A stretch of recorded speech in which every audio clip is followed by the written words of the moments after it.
행복한 결혼 생활을 꿈꾸시나요? 우리는 모두 이상적인 가정을 이루기를 희망합니다. 하지만 왜 대부분 꿈꿔왔던 가정을 만들지 못하고 서로 불행하다 여기며 살아가는 부부들이 늘어날까요? 10년, 20년 한 집에서 살다 보면 서로를 위해주며 살아갈 것 같지만 우리는 서로에게 무관심해지는 경우가 많습니다.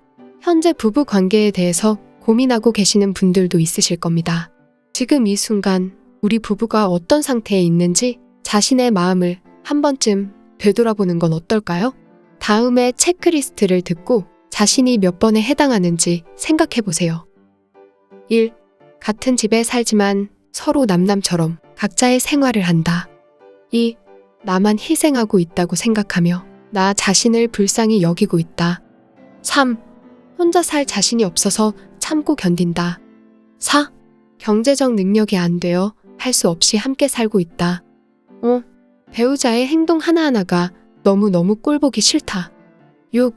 좋지도 싫지도 않고 그냥 살던 사이니까 살아간다고 생각한다. 7.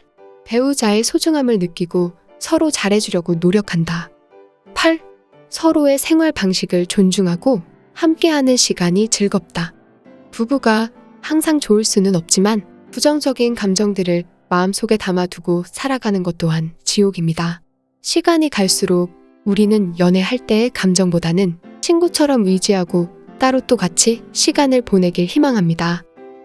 긍정적이고 행복하면서도 편안한 결혼 생활을 유지하려면 어떻게 해야 할까요? 서로 담백하게 애정을 교류하며 지내는 부부가 되는 방법에 대해 알아보겠습니다. 첫 번째, 서로가 다르다는 것을 인정합니다. 많은 남편들은 아내와 이야기를 할 때면 해결해야 할 문제가 있는 것으로 받아들이는 경우가 많습니다. 아내는 친구 때문에 화가 나서 씩씩거리고 있는데 그러길래 진작에 인연을 끊으라고 했잖아. 내가 그럴 줄 알았어. 너가 이렇게 했어야지. 라며 더 좋은 해결책을 제시해 주곤 합니다.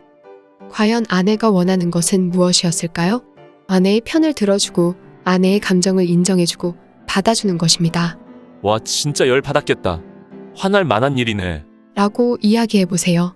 그저 들어주기만 했을 뿐인데 아내는 어느새 콧노래를 부르며 오늘 저녁 뭐 먹을까? 하고 다른 주제의 이야기를 꺼내기 시작할 것입니다. 물론 피곤해 죽겠는데 매일매일 자기 하소연을 들어달라는 상대가 너무 귀찮고 짜증이 날 것입니다.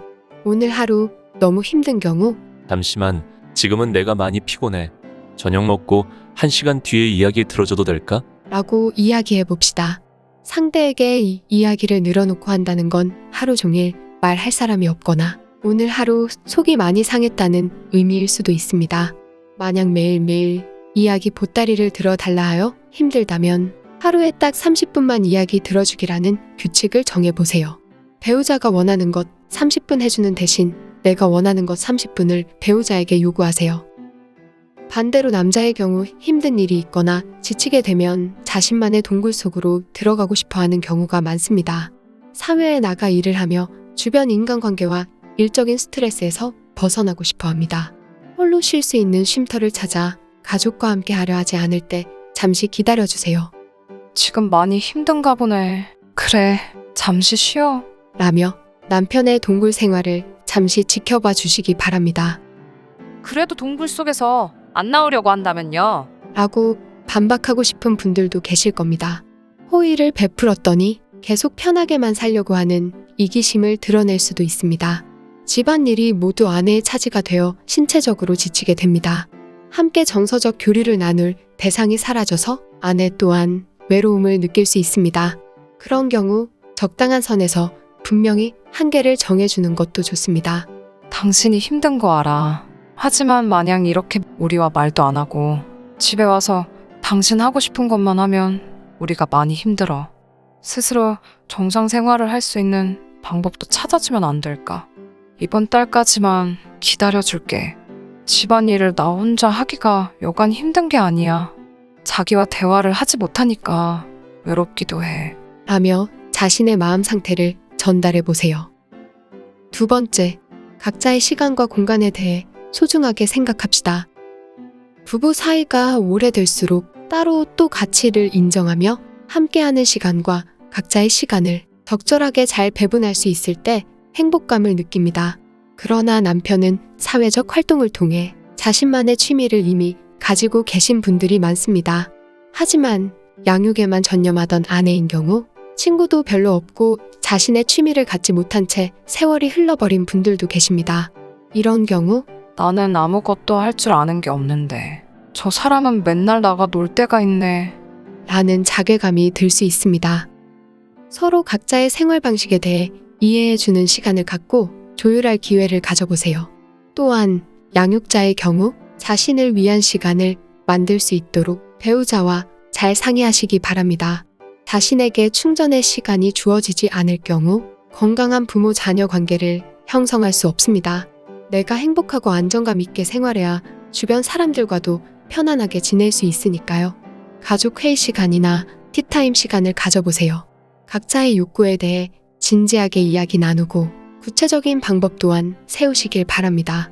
아이들을 양육하는 시기에는 아내와 남편 모두 자신의 시간을 갖기란 쉽지 않습니다. 각자의 시간을 갖겠다고 하면 대부분 너만 힘드냐? 나도 힘들어. 하며 상대방의 요구를 들어주지 않으려고 합니다. 이럴수록 맞아. 우리 둘 다 힘든 시기야. 라며 배우자의 힘겨움 또한 이해해 주어야 합니다. 자신의 시간을 갖겠다는 것은 반대로 나의 해야 할 일을 배우자가 대신 해줘야 하는 때가 많기 때문입니다. 아이를 대신 봐주어야 하거나 집안일을 대신 해주어야 하기 때문에 배우자가 요구를 들어주기란 더욱 힘들 수 있다는 점을 수용해 주세요. 배우자의 불편한 감정에 대해 온전히 알아주고 있다고 느낀다면 내가 원하는 요구를 들어줄 가능성은 높아집니다.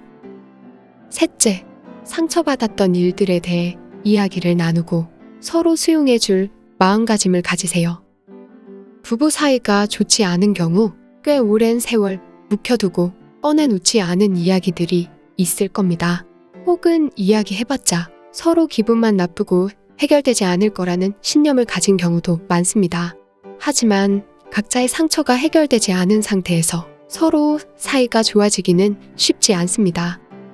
서로에게 말을 꺼내놓기 어렵다면 카톡이나 편지로 전달해보세요. 다만 그때 나한테 왜 그랬냐고. 라고 화내거나 비난하지 마세요. 내가 많이 힘들었었어. 내가 오랫동안 정말 많이 상처받고 화도 나고 슬퍼했어. 당신이 나에게 이러이러했던 것이 나에게는 엄청난 아픔이었어. 라고 온전히 나에 대한 이야기를 하셔야 합니다. 이것을 나 전달법이라고 합니다. 주어를 나로 하여 나는 이래서 기분이 이러이러해라고 나의 상황과 감정에 대해서만 이야기하시는 겁니다. 그리고 오래된 상처일수록 오랜 시간 여러 번 이야기를 해야 할 겁니다. 배우자가 자신의 고통과 속상함을 토로한다면 그 시간을 묵묵히 기다려주세요. 그래, 힘들었겠어. 라고 배우자의 감정을 수용해주세요.